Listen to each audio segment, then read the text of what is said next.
あなたは私を産むまで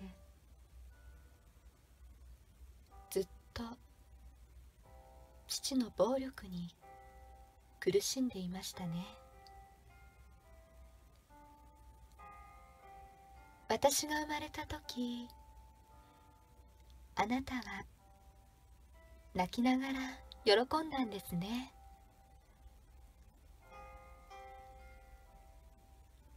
私が1歳の誕生日に借金を抱えたまま父が自殺しましたね。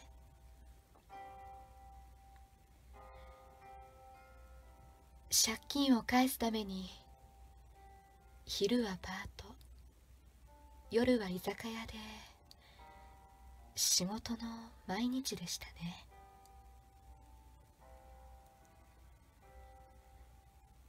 保育園では遠足のおやつは雑穀のおはぎでしたね。小学校の給食費を払えない月もありましたね。修学旅行のお土産はご当地キーホルダーだけでしたね。中学の制服は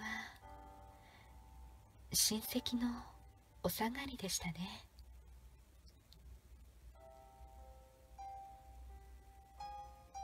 高校のお弁当はいつもご飯に梅干しと海苔だけでしたね。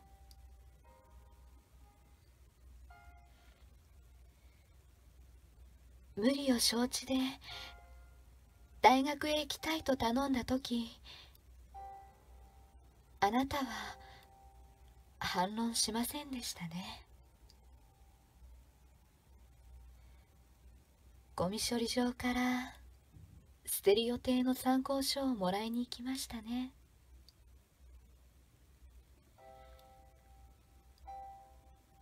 お金がかかるから私立は受けられず、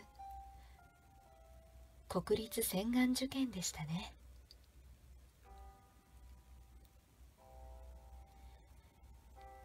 センター試験の前日には初めて特上寿司を食べさせてくれましたね。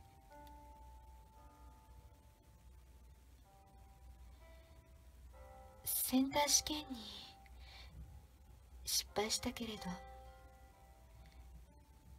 あなたは最後まで諦めないよう励ましてくれましたね。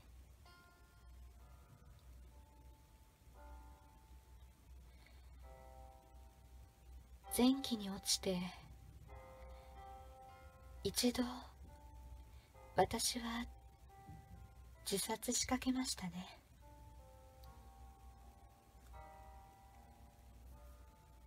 あなたは怒ることもなくずっと私に謝り続けていましたね。私もあなたにずっと謝り続けていましたね。そして私は気持ちを切り替えて、その後も頑張って勉強をして、なんとか後期に合格することができましたね。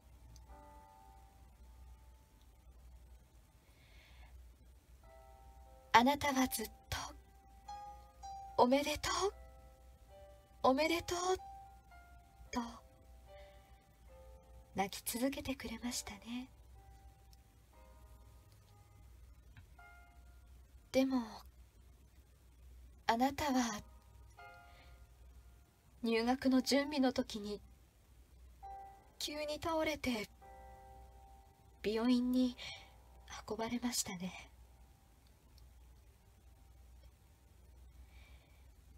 医者ががんが全身に転移していてこれから1週間が峠だと告げましたね。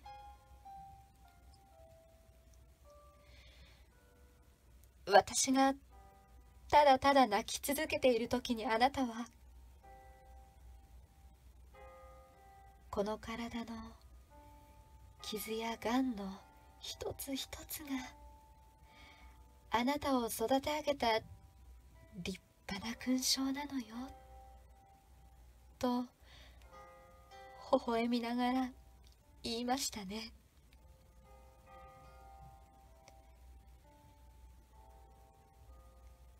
あなたは最後まで泣くことも苦しむこともなく、静かにこの世を去りましたね。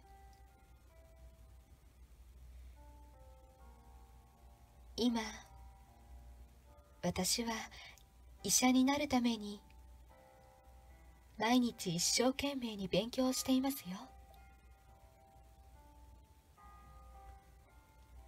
あなたの命を奪ったがんに苦しむ人々を治療して助けてあげたいから。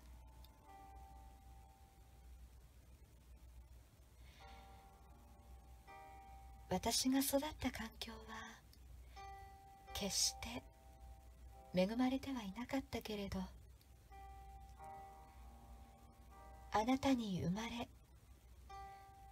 育てられて本当によかったよ。